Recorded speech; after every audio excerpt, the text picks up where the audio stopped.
ಓಂ ಶಾಂತಿ. ಶಿವ ತಂದೆಯ ಮಧುರ ಮಹಾವಾಕ್ಯ. ಮುರಳಿಯ ದಿನಾಂಕ 5-4-2024. ಪ್ರಾತಃ ಮುರಳಿ ಬಾಪ್ದಾದ ಮಧುಬನ. ಮಧುರ ಮಕ್ಕಳೇ, ತಂದೆಯನ್ನು ಪ್ರೀತಿಯಿಂದ ನೆನಪು ಮಾಡಿ, ಆಗ ನೀವು ಸಂತುಷ್ಟ ಆಗಿಬಿಡುತ್ತೀರಿ. ದೃಷ್ಟಿಯಿಂದ ಸಂತುಷ್ಟ ಆಗುವುದೆಂದರೆ ವಿಶ್ವದ ಮಾಲೀಕರಾಗುವುದು. ಮಧುರ ಮಕ್ಕಳೇ, ತಂದೆಯನ್ನು ಪ್ರೀತಿಯಿಂದ ನೆನಪು ಮಾಡಿ, ಆಗ ನೀವು ಸಂತುಷ್ಟ ಆಗಿಬಿಡುತ್ತೀರಿ. ದೃಷ್ಟಿಯಿಂದ ಸಂತುಷ್ಟ ಆಗುವುದೆಂದರೆ ವಿಶ್ವದ ಮಾಲೀಕರಾಗುವುದು. ಪ್ರಶ್ನೆ: ದೃಷ್ಟಿಯಿಂದ ಸಂತುಷ್ಟರನ್ನಾಗಿ ಮಾಡಿದರು ಸ್ವಾಮಿ ಸದ್ಗುರು, ಇದರ ವಾಸ್ತವಿಕ ಅರ್ಥವೇನು? ದೃಷ್ಟಿಯಿಂದ ಸಂತುಷ್ಟರನ್ನಾಗಿ ಮಾಡಿದರು ಸ್ವಾಮಿ ಸದ್ಗುರು, ಇದರ ವಾಸ್ತವಿಕ ಅರ್ಥವೇನು?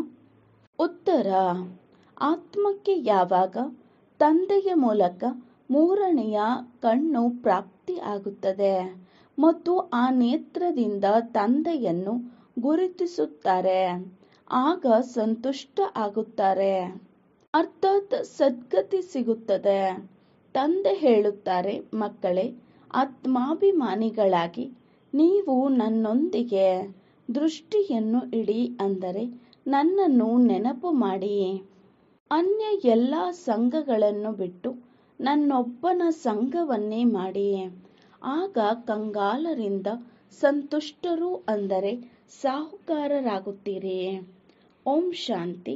ಮಧುರಾತಿ ಮಧುರ ಮಕ್ಕಳು, ಯಾರ ಬಳಿ ಬಂದಿದ್ದೀರಿ?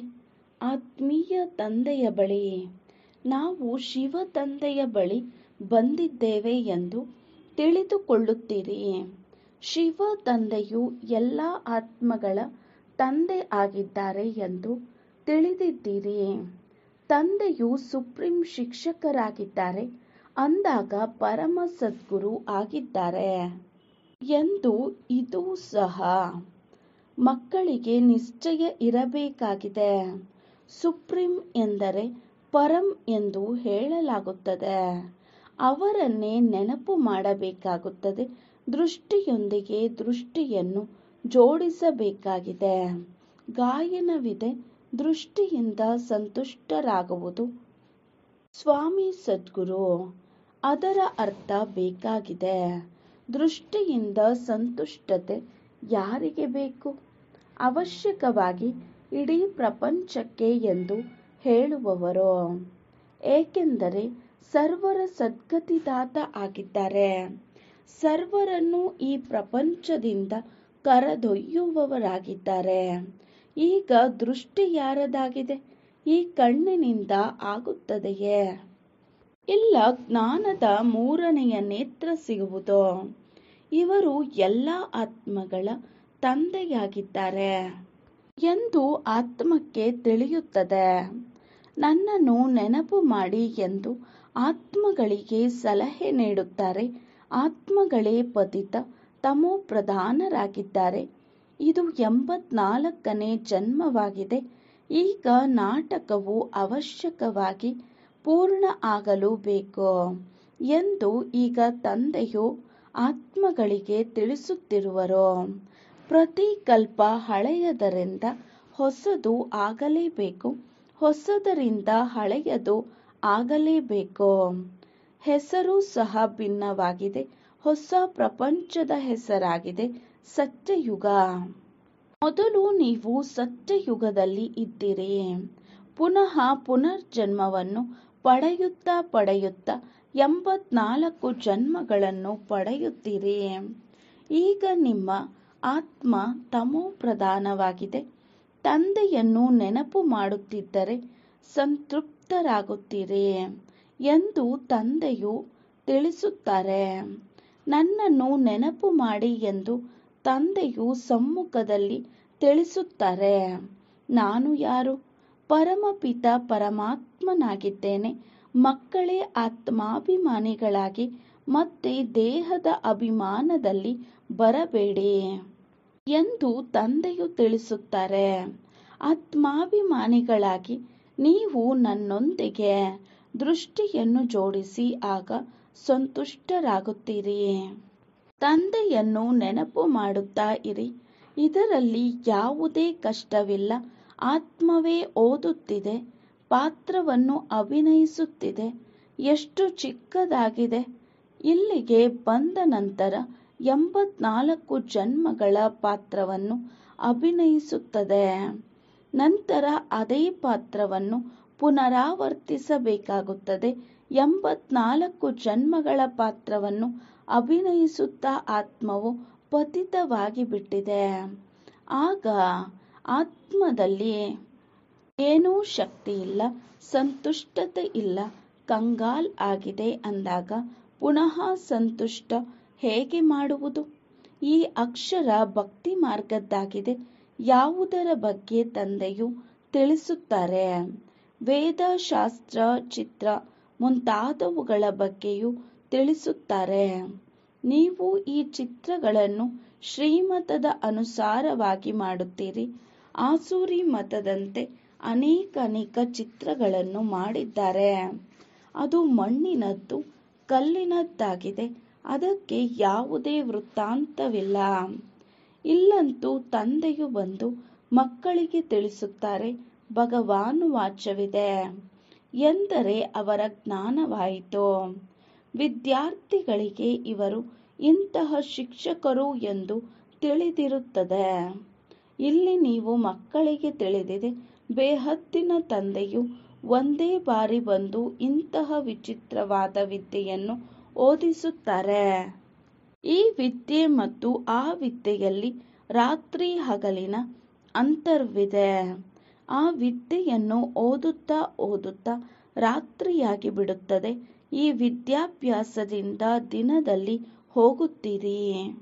ಲೌಕಿಕ ವಿದ್ಯೆಯನ್ನಂತೂ ಜನ್ಮ ಜನ್ಮಾಂತರದಿಂದಲೂ ಓದುತ್ತಾ ಬಂದಿರಿ.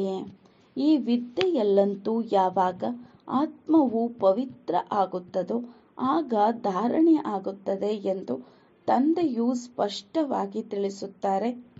ಸಿಂಹಿಣಿಯ ಹಾಲು ಚಿನ್ನದ ಪಾತ್ರೆಯಲ್ಲಿಯೇ ನಿಲ್ಲುತ್ತದೆ ಎಂದು ಹೇಳುತ್ತಾರೆ. ನಾವು ಈಗ ಚಿನ್ನದ ಪಾತ್ರೆಯಲ್ಲಿ, ಅಂದರೆ ನಮ್ಮ ಬುದ್ಧಿಯನ್ನು ಚಿನ್ನದ ಪಾತ್ರೆಯನ್ನಾಗಿ ಮಾಡಿಕೊಳ್ಳುತ್ತಿದ್ದೇವೆ. ಆಗುವುದು ಮನುಷ್ಯರೇ, ಆದರೆ ಆತ್ಮವು ಸಂಪೂರ್ಣ ಪವಿತ್ರ ಆಗಬೇಕಾಗಿದೆ.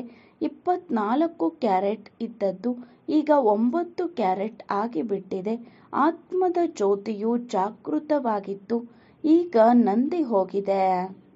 ಜ್ಯೋತಿಯು ಜಾಗೃತರಾಗುವವರಲ್ಲಿ ಮತ್ತು ನಂದಿ ಹೋಗುವವರಲ್ಲಿಯೂ ಅಂತರವಿದೆ. ಜ್ಯೋತಿಯು ಹೇಗೆ ಜಾಗೃತವಾಯಿತು ಮತ್ತೆ ಪದವಿಯನ್ನು ಹೇಗೆ ಪಡೆದರು ಎಂದು ತಂದೆಯು ತಿಳಿಸುತ್ತಾರೆ. ಮಕ್ಕಳೇ, ನನ್ನನ್ನು ನೆನಪು ಮಾಡಿ. ಯಾರು ನನ್ನನ್ನು ಬಹಳ ಚೆನ್ನಾಗಿ ನೆನಪು ಮಾಡುತ್ತಾರೋ ಅವರನ್ನು ನಾನೂ ಸಹ ಚೆನ್ನಾಗಿ ನೆನಪು ಮಾಡುತ್ತೇನೆ. ಇದೂ ಸಹ ಮಕ್ಕಳಿಗೆ ಗೊತ್ತಿದೆ. ದೃಷ್ಟಿಯಿಂದ ಸಂತುಷ್ಟ ಮಾಡುವಂತಹ ಒಬ್ಬ ತಂದೆಯೇ ಸ್ವಾಮಿ ಆಗಿದ್ದಾರೆ. ಬ್ರಹ್ಮ ತಂದೆಯ ಆತ್ಮವು ಸಂತೃಪ್ತ ಆಗುತ್ತದೆ. ನೀವೆಲ್ಲರೂ ಪತಂಗಗಳಾಗಿದ್ದೀರಿ. ತಂದೆಗೆ ಜ್ಯೋತಿ ಎಂದು ಹೇಳಲಾಗುತ್ತದೆ. ಕೆಲವು ಪತಂಗಗಳು ಜ್ಯೋತಿಯ ಬಳಿ ಸುತ್ತಾಡಲು ಬರುತ್ತಾರೆ. ಇನ್ನೂ ಕೆಲವು ಪತಂಗಗಳು ಚೆನ್ನಾಗಿ ಅರಿತುಕೊಳ್ಳುತ್ತಾರೆ, ಜೀವಿಸಿದ್ದಂತೆಯೇ ಸಾಯುತ್ತಾರೆ. ಕೆಲವರು ಕೇವಲ ತಿಳಿದುಕೊಂಡು ಹೊರಟು ಹೋಗುತ್ತಾರೆ ಮತ್ತು ಕೆಲವೊಮ್ಮೆ ಬರುತ್ತಾರೆ ಮತ್ತೆ ಹೊರಟು ಹೋಗುತ್ತಾರೆ. ಈ ಸಂಗಮ ಯುಗದ್ದೇ ಪೂರ್ಣ ಗಾಯನವಿದೆ. ಈ ಸಮಯದಲ್ಲಿ ಏನೆಲ್ಲವೂ ನಡೆಯುತ್ತದೆಯೋ ಅದರದ್ದೇ ಶಾಸ್ತ್ರಗಳಾಗಿವೆ. ತಂದೆಯು ಒಂದೇ ಬಾರಿ ಬಂದು ಆಸ್ತಿಯನ್ನು ಕೊಟ್ಟು ಹೊರಟು ಹೋಗುತ್ತಾರೆ. ಬೇಹದ್ದಿನ ತಂದೆಯು ಅವಶ್ಯಕವಾಗಿ ಬೇಹದ್ದಿನ ಆಸ್ತಿಯನ್ನೇ ಕೊಡುತ್ತಾರೆ. 21 ಪೀಳಿಗೆಗಳೆಂದು ಗಾಯನವಿದೆ. ಸತ್ಯಯುಗದಲ್ಲಿ ಆಸ್ತಿಯನ್ನು ಯಾರು ಕೊಡುತ್ತಾರೆ? ರಚಯಿತನಾದ ಭಗವಂತನೇ. ರಚನೆಗೆ ಅರ್ಧ ಕಲ್ಪಕ್ಕಾಗಿ ಆಸ್ತಿಯನ್ನು ಕೊಡುತ್ತಾರೆ. ಎಲ್ಲರೂ ಅವರ ನೆನಪನ್ನೇ ಮಾಡುತ್ತಾರೆ. ಅವರು ತಂದೆಯೂ ಆಗಿದ್ದಾರೆ, ಶಿಕ್ಷಕರೂ ಆಗಿದ್ದಾರೆ, ಸ್ವಾಮಿ ಸದ್ಗುರುವೂ ಆಗಿದ್ದಾರೆ. ಭಲೆ ನೀವು ಮತ್ಯಾರನ್ನೇ ಸ್ವಾಮಿ ಸದ್ಗುರು ಎಂದು ಹೇಳಬಹುದು, ಆದರೆ ಸತ್ಯ ಒಬ್ಬರೇ ತಂದೆ ಆಗಿದ್ದಾರೆ. ಸದಾ ತಂದೆಗೆ ಸತ್ಯ ಎಂದು ಹೇಳಲಾಗುತ್ತದೆ. ಆ ಸತ್ಯ ತಂದೆಯೇ ಬಂದು ಏನು ಮಾಡುತ್ತಾರೆ? ಅವರೇ ಹಳೆಯ ಪ್ರಪಂಚವನ್ನು ಸತ್ಯಖಂಡವನ್ನಾಗಿ ಮಾಡಿಬಿಡುತ್ತಾರೆ. ಸತ್ಯಖಂಡಕ್ಕಾಗಿ ನಾವು ಪುರುಷಾರ್ಥ ಮಾಡುತ್ತಿದ್ದೇವೆ. ಸತ್ಯಖಂಡ ಇದ್ದಾಗ ಮತ್ತೆಲ್ಲ ಖಂಡಗಳು ಇರಲಿಲ್ಲ. ಇವೆಲ್ಲವೂ ಕೊನೆಯಲ್ಲಿ ಬರುತ್ತವೆ. ಸತ್ಯಖಂಡದ ಬಗ್ಗೆ ಯಾರಿಗೂ ತಿಳಿದೇ ಇಲ್ಲ. ಬಾಕಿ ಈಗ ಯಾವ ಖಂಡಗಳು ಇದೆಯೋ ಅದರ ಬಗ್ಗೆ ಎಲ್ಲರಿಗೂ ತಿಳಿದಿದೆ. ತಮ್ಮ ತಮ್ಮ ಧರ್ಮ ಸ್ಥಾಪಕರನ್ನು ತಿಳಿದುಕೊಂಡಿದ್ದಾರೆ. ಆದರೆ ಸೂರ್ಯವಂಶಿ, ಚಂದ್ರವಂಶಿ ಮತ್ತೆ ಈ ಸಂಗಮಯುಗಿ ಬ್ರಾಹ್ಮಣ ಕುಲವನ್ನು ಯಾರೂ ತಿಳಿದುಕೊಂಡಿಲ್ಲ. ಪ್ರಜಾಪಿತ ಬ್ರಹ್ಮಾರವರನ್ನು ಒಪ್ಪುತ್ತಾರೆ. ನಾವು ಬ್ರಾಹ್ಮಣರು ಬ್ರಹ್ಮಾರವರ ಸಂತಾನರಾಗಿದ್ದೇವೆ ಎಂದು ಹೇಳುತ್ತಾರೆ. ಆದರೆ ಅವರು ಕುಕವಂಶಾವಳಿ ಆಗಿದ್ದಾರೆ. ನೀವು ಮುಖವಂಶಾವಳಿ ಆಗಿದ್ದೀರಿ.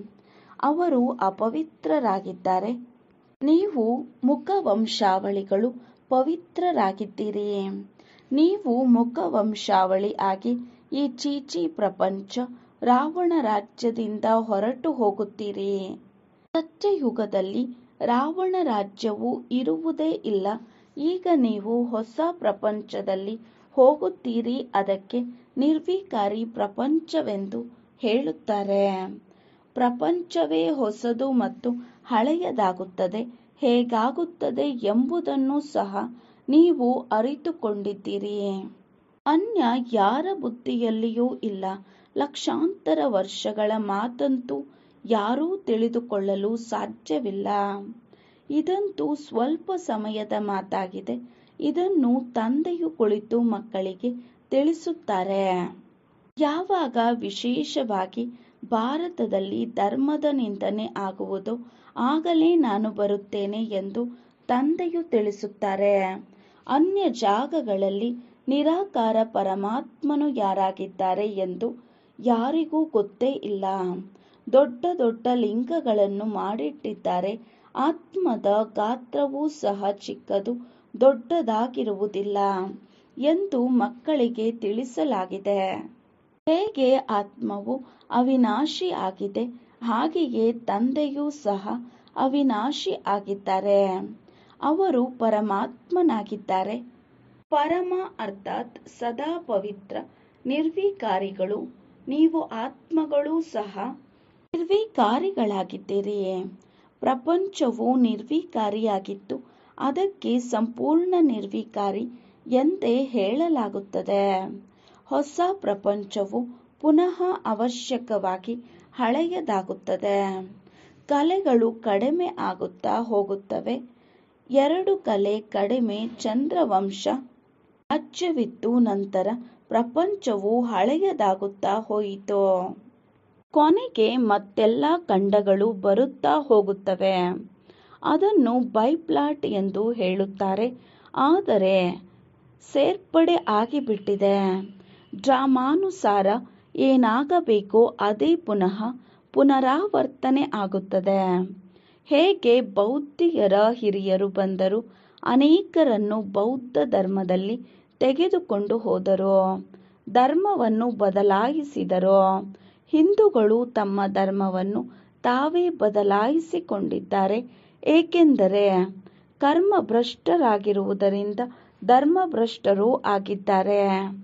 ವಾಮ ಮಾರ್ಗದಲ್ಲಿ ಹೊರಟು ಹೋಗಿದ್ದಾರೆ. ಜಗನ್ನಾಥನ ಮಂದಿರದಲ್ಲಿಯೂ ಬಲೆ ಹೋಗಿರಬಹುದು. ಆದರೆ ಯಾರಿಗೂ ಏನೂ ವಿಚಾರವೂ ನಡೆಯುವುದಿಲ್ಲ. ತಾವು ವಿಕಾರಿಗಳಾಗುವುದರಿಂದ ಅವರನ್ನು ವಿಕಾರಿಗಳನ್ನಾಗಿ ಮಾಡಿ ತೋರಿಸಿಬಿಟ್ಟಿದ್ದಾರೆ. ದೇವತೆಗಳು ಯಾವಾಗ ವಾಮ ಮಾರ್ಗದಲ್ಲಿ ಹೋಗುವುದರಿಂದಲೇ ಈ ರೀತಿ ಆಗಿದ್ದಾರೆ ಎಂಬುದು ತಿಳಿದುಕೊಳ್ಳುವುದಿಲ್ಲ. ಈ ಚಿತ್ರಗಳೂ ಸಹ ಆ ಸಮಯದ್ದೇ ಆಗಿದೆ. ದೇವತಾ ಹೆಸರಂತೂ ಬಹಳ ಚೆನ್ನಾಗಿದೆ. ಹಿಂದೂ ಎಂಬುದು ಹಿಂದೂಸ್ತಾನದ ಹೆಸರಾಗಿದೆ. ಆದರೆ ತಮ್ಮನ್ನೇ ಹಿಂದೂಗಳು ಎಂದು ಹೇಳಿಬಿಟ್ಟಿದ್ದಾರೆ. ಎಷ್ಟು ತಪ್ಪಾಗಿದೆ. ಆದ್ದರಿಂದ ತಂದೆಯು ತಿಳಿಸುತ್ತಾರೆ, ಯದಾ ಯದಾ ಹಿ ಧರ್ಮಸ್ಯ ಗ್ಲಾನಿರ್ಭವತ್ ಭಾರತಃ. ತಂದೆಯು ಭಾರತದಲ್ಲಿಯೇ ಬರುತ್ತಾರೆ. ನಾನು ಹಿಂದೂಸ್ತಾನದಲ್ಲಿ ಬರುತ್ತೇನೆ ಎಂದು ಹೇಳುವುದಿಲ್ಲ. ಇದು ಭಾರತವಾಗಿದೆ. ಹಿಂದೂಸ್ತಾನ ಮತ್ತು ಹಿಂದೂ ಧರ್ಮವಿಲ್ಲ. ಮುಸಲ್ಮಾನರು ಹಿಂದೂಸ್ತಾನವೆಂಬ ಹೆಸರನ್ನು ಇಟ್ಟಿದ್ದಾರೆ. ಇದು ಸಹ ನಾಟಕದಲ್ಲಿ ನಿಗದಿತವಾಗಿದೆ. ಇದನ್ನು ಬಹಳ ಚೆನ್ನಾಗಿ ತಿಳಿದುಕೊಳ್ಳಬೇಕು. ಇದು ಜ್ಞಾನವಾಗಿದೆ. ಪುನರ್ಜನ್ಮಗಳನ್ನು ತೆಗೆದುಕೊಳ್ಳುತ್ತಾ ವಾಮ ಮಾರ್ಗದಲ್ಲಿ ಬರುತ್ತಾ ಭ್ರಷ್ಟಾಚಾರಿಗಳಾಗಿ ಬಿಡುತ್ತೀರಿ. ನಂತರ ದೇವತೆಗಳ ಮುಂದೆ ಹೋಗಿ ತಾವು ಸಂಪೂರ್ಣ ನಿರ್ವಿಕಾರಿಗಳಾಗಿದ್ದೀರಿ. ನಾವು ವಿಕಾರಿ ಪಾಪಿಗಳಾಗಿದ್ದೇವೆ ಎಂದು ಹೇಳುತ್ತಾರೆ. ಮತ್ಯಾವುದೇ ಖಂಡದವರು ನಾವು ನೀಚರು ಅಥವಾ ನಮ್ಮಲ್ಲಿ ಯಾವುದೇ ಗುಣವಿಲ್ಲ ಎಂದು ಹೇಳುವುದಿಲ್ಲ.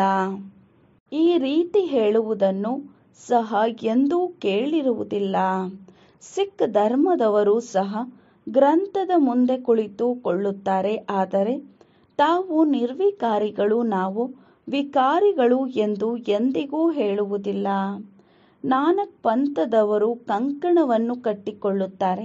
ಅದು ನಿರ್ವಿಕಾರಿತನದ ಚಿಹ್ನೆಯಾಗಿದೆ. ಆದರೆ ವಿಕಾರದ ವಿನಃ ಇರಲು ಅವರಿಂದ ಆಗುವುದಿಲ್ಲ.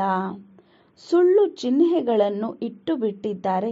ಹೇಗೆ ಹಿಂದೂಗಳು ಜನಿವಾರವನ್ನು ಧರಿಸುತ್ತಾರೆ. ಇದು ಪವಿತ್ರತೆಯ ಸಂಕೇತವಾಗಿದೆ. ಇಂದಿನ ದಿನಗಳಲ್ಲಂತೂ ಧರ್ಮವನ್ನು ಒಪ್ಪುವುದಿಲ್ಲ. ಈ ಸಮಯದಲ್ಲಿ ಭಕ್ತಿ ಮಾರ್ಗವು ನಡೆಯುತ್ತದೆ. ಇದಕ್ಕೆ ಭಕ್ತಿ ಕಾಂಡವೆಂದು ಹೇಳಲಾಗುತ್ತದೆ. ಸತ್ಯಯುಗದಲ್ಲಿ ಜ್ಞಾನ ಕಾಂಡವಿರುತ್ತದೆ. ಅಲ್ಲಿ ದೇವತೆಗಳು ಸಂಪೂರ್ಣ ನಿರ್ವಿಕಾರಿಗಳಾಗುತ್ತಾರೆ. ಕಲಿಯುಗದಲ್ಲಿ ಯಾರೂ ಸಂಪೂರ್ಣ ನಿರ್ವಿಕಾರಿಗಳಾಗಲು ಸಾಧ್ಯವಿಲ್ಲ. ಪ್ರವೃತ್ತಿ ಮಾರ್ಗದವರ ಸ್ಥಾಪನೆಯನ್ನು ತಂದೆಯು ಮಾಡುತ್ತಾರೆ. ಉಳಿದೆಲ್ಲ ಗುರುಗಳು ನಿವೃತ್ತಿ ಮಾರ್ಗದವರು ಆಗಿರುತ್ತಾರೆ. ತಂದೆಯು ತಿಳಿಸುತ್ತಾರೆ, ಇದೇನೆಲ್ಲವನ್ನು ಓದುತ್ತೀರೋ ಅದರಿಂದ ನಾನು ಸಿಗುವುದಿಲ್ಲ. ಯಾವಾಗ ನಾನು ಬರುತ್ತೇನೆಯೋ ಆಗ ಎಲ್ಲರನ್ನೂ ದೃಷ್ಟಿಯಿಂದ ಸಂತುಷ್ಟ ಮಾಡಿ ಬಿಡುತ್ತೇನೆ. ದೃಷ್ಟಿಯಿಂದ ಸಂತುಷ್ಟ ಮಾಡುವ ಸದ್ಗುರು ಎಂದು ಗಾಯನವಿರುತ್ತೆ. ಇಲ್ಲಿ ನೀವು ಏಕೆ ಬಂದಿದ್ದೀರಿ? ಸಂತುಷ್ಟ ಆಗಲು, ವಿಶ್ವದ ಮಾಲೀಕರಾಗಲು. ತಂದೆಯನ್ನು ನೆನಪು ಮಾಡುವುದರಿಂದ ಸಂತುಷ್ಟ ಆಗಿಬಿಡುತ್ತೀರಿ. ಈ ರೀತಿ ಮಾಡಿದರೆ ನೀವು ಈ ರೀತಿ ಆಗುತ್ತೀರಿ ಎಂದು ಯಾರೂ ಹೇಳುವುದಿಲ್ಲ.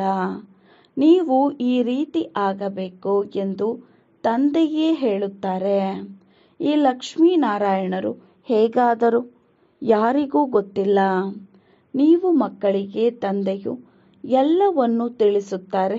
ಇವರೇ 84 ಜನ್ಮಗಳನ್ನು ತೆಗೆದುಕೊಂಡು ಪತಿತರಾದರೂ ಪುನಃ ಪಾವನರನ್ನಾಗಿ ಮಾಡಲು ಬಂದಿದ್ದೇನೆ. ತಂದೆಯು ತಮ್ಮ ಪರಿಚಯವನ್ನು ಕೊಡುತ್ತಾರೆ. ದೃಷ್ಟಿಯಿಂದ ಸಂತುಷ್ಟತೆಯನ್ನು ಮಾಡುತ್ತಾರೆ. ಇದನ್ನು ಯಾರಿಗಾಗಿ ಹೇಳುತ್ತಾರೆ? ಒಬ್ಬ ಸದ್ಗುರುವಿಗಾಗಿ. ಆ ಗುರುಗಳಂತೂ ಅನೇಕರಿದ್ದಾರೆ. ಮಾತೆಯರು ಮತ್ತು ಅಬಲೆಯರು ಮುಗ್ಧರಾಗಿದ್ದಾರೆ. ತಾವೆಲ್ಲರೂ ಸಹ ಭೋಲಾನಾಥನ ಮಕ್ಕಳಾಗಿದ್ದೀರಿ. ಹೇಗೆ ಶಂಕರನು ಕಣ್ಣು ತೆರೆದಾಗ ವಿನಾಶವಾಯಿತು ಎಂದು ಶಂಕರನ ಕುರಿತು ಹೇಳಿದ್ದಾರೆ. ಇದು ಸಹ ಪಾಪವಾಗಿ ಬಿಡುತ್ತದೆ. ತಂದೆಯು ಎಂದೂ ಇಂತಹ ಕೆಲಸಕ್ಕಾಗಿ ಆದೇಶ ನೀಡುವುದಿಲ್ಲ. ವಿನಾಶವಂತೂ ಅನ್ಯ ಯಾವುದೇ ವಸ್ತುಗಳಿಂದ ಆಗಬಹುದಲ್ಲವೇ?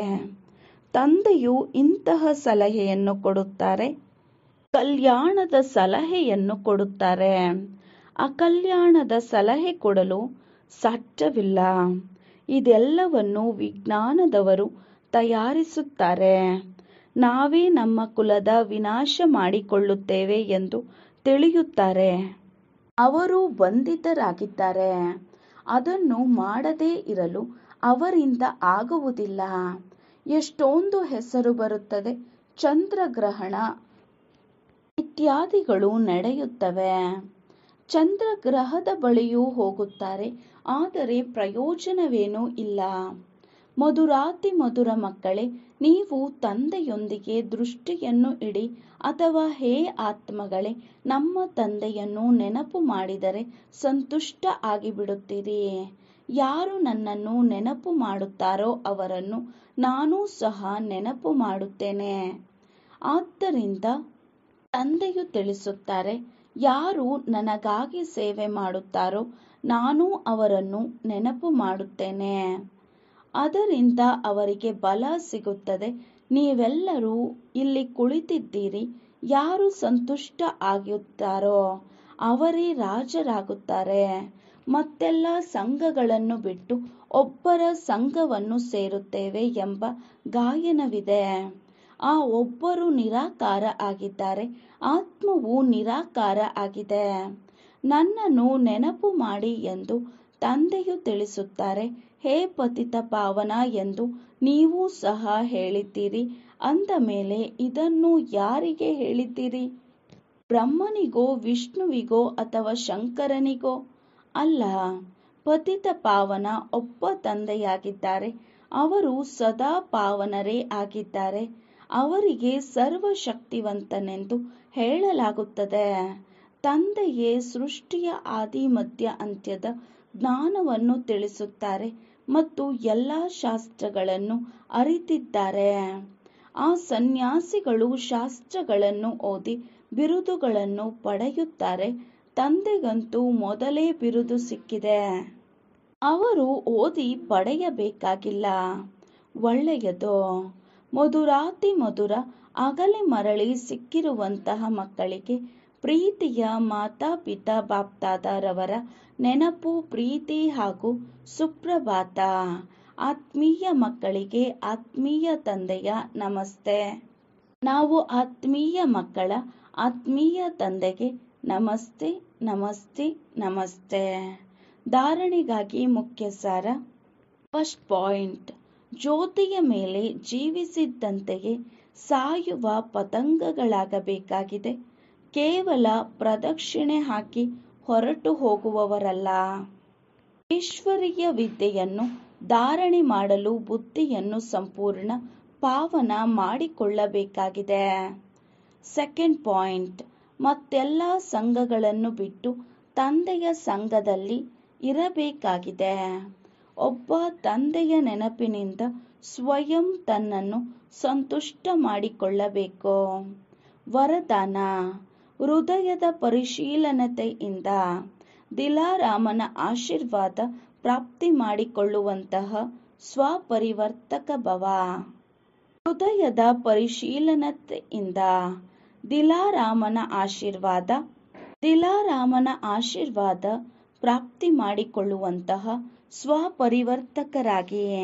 ವಿವರಣೆ: ಸ್ವಯಂ ಅನ್ನು ಪರಿವರ್ತನೆ ಮಾಡಿಕೊಳ್ಳಬೇಕಾದರೆ 2 ಮಾತಿನ ಸತ್ಯ ಹೃದಯದ ಪರಿಶೀಲನಾ ಶಕ್ತಿಯ ಅವಶ್ಯಕತೆ ಇದೆ.